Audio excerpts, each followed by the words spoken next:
All right, so our presentation today is going to be on warming up and cooling down. Why should you do it? Our objectives for this presentation are that we'd like you to be able to discuss two reasons why warming up or cooling down is important. We'd like you to be able to demonstrate two ways to warm up or cool down, and also be able to distinguish the value of warming up and cooling down. So before we get started, we want you to think about what you already know about warming up and cooling down and place yourself on this confidence scale. So the far left being that you've never heard of warming up and cooling down and you're not confident in incorporating it into your routine, all the way to the far right being an expert when it comes to warm-ups and cool downs and doing it regularly when you exercise. You can pause our video and think about where you are on this scale. And it's okay to be anywhere on this scale because we're going to help you move farther to the right by the end of our presentation.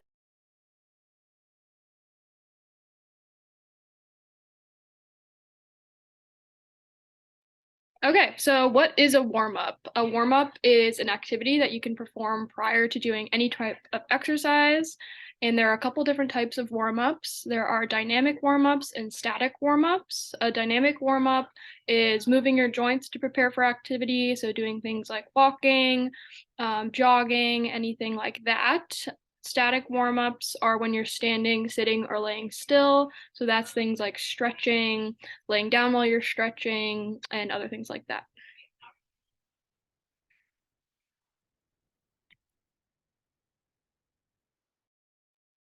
So why should you warm up? Why is it important? Well, it helps to supply muscles with oxygen, and your muscles need oxygen in order to function properly. It helps to increase muscle flexibility. And if you were to not warm up and then go and do a workout or exercise, then you increase that risk for injury or tight muscles afterwards. So it's important to warm up so you can create that flexibility in your muscles and have a good workout without the risk of injury. You want to minimize stress on the heart by warming up. You're ramping up your cardiovascular system and helping prepare the heart for exercise. So warming up is an excellent idea to help prepare your heart for that load that you're going to put on your body. And then lastly, it increases joint mobility. So if you're going in cold to an exercise, your joints may feel stiff, and that'll lead to potential damage towards the end of your workout or whatever you were doing. So we want to provide some motion prior to that workout. So we're creating some lubrication in that joint and improving joint mobility. All right, so what is a cool down? A cool down is something that you do after you're done exercising, and it's done in order to return you to your pre-exercise or resting state. So this is important because it helps you recover mentally and physically after exercise, and in some cases, it can help allow for faster recovery. So it can decrease soreness the next day, and it can help you feel better after your workout because you're taking the time to return to your normal levels.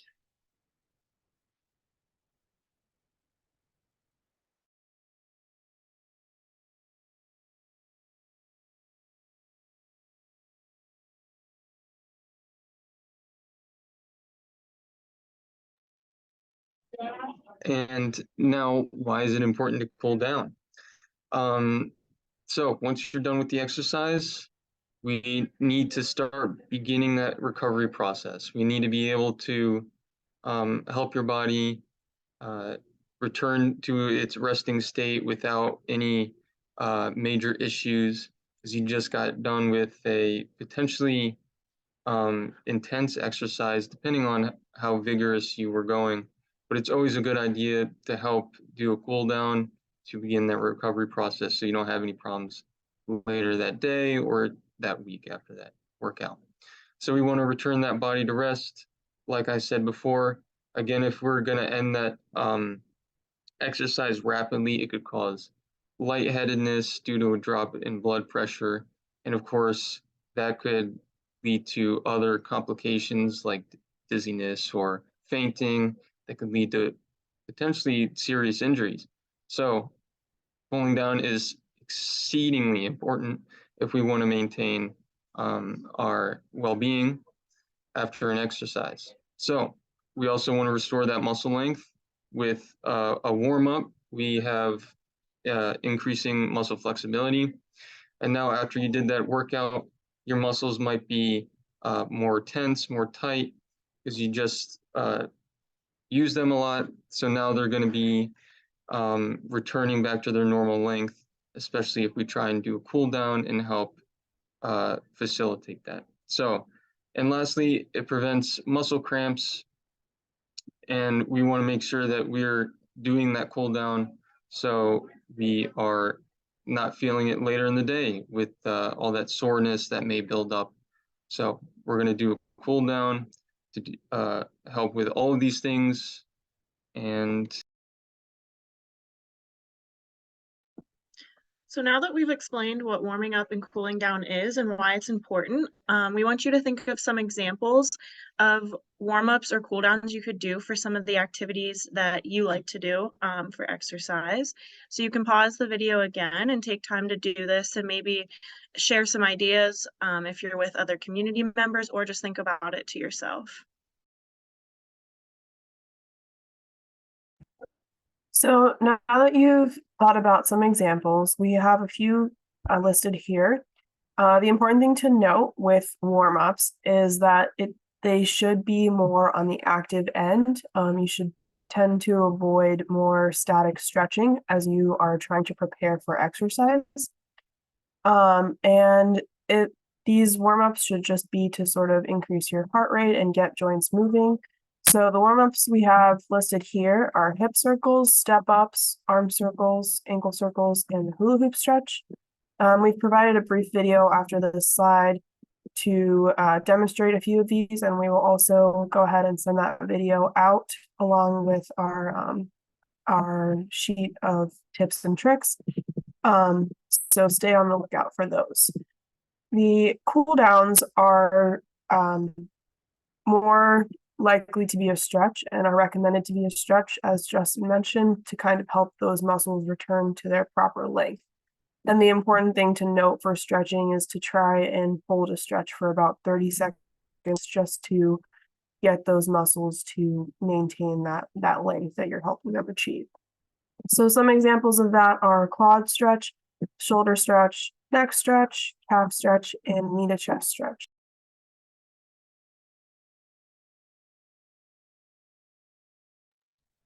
These are some exercise specific examples. So for yoga, it's important to warm up your back and your hips because those are areas that are providing you stability during yoga. And when you cool down, it's important to make sure you stretch out your back after so that you don't have any issues later. For Tai Chi, it's important to use your arms because your arms and your shoulders are big supporters in Tai Chi and big movers in Tai Chi. So warming up and cooling down your shoulders and your arms specifically. And for walking, it's more of a general body activity, but it's really important to focus on your legs and your ankles as they are providing you with the most stability during walking. So it's really important to warm up your ankles and your legs and making sure you cool down the quad stretch because your quads provide you a lot of support when you're walking.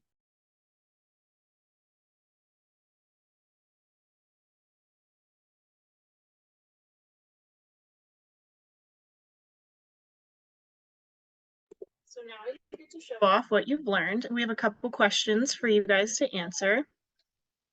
The first one is, if you're moving while you warm up, is that considered a dynamic warm up or a static warm up? And the answer to that one is it's dynamic. The second question is, what is one benefit of cooling down? We had a couple of answers. There's a couple of good ones. The lowering your heart rate, lowering your body temperature, and preventing muscle cramps are a few. The next question is true or false? Warming up helps to prepare the heart for exercise and minimize stress on your heart. And the answer to that one is true. The fourth question, how long should you hold your stretch during a cool down? And the answer is 30 seconds to make sure you're keeping that muscle length after you stretch it. And the last question, should you stretch before or after exercise? And this one's a little tricky. The answer is both, but you have to make sure your muscles are warm before you stretch. So towards the end of your warm up, but then you can also do it after you exercise during your cool down. And then lastly, we have this summary slide that we included important reminders and reasons why you should do both warm-ups and cool downs. And then at the bottom, there are 2 examples of each that are for your reference, in addition to the videos that we included in the presentation and that will be sent out. We also provided this as a PDF if you want to print it out and hang it up as a reminder. We hope you improved your confidence on that scale we shared earlier in the presentation about warming up and cooling down and how to apply it into your routine. And if you have any questions for us, we included our emails and we would be happy to answer them. And then here are our references.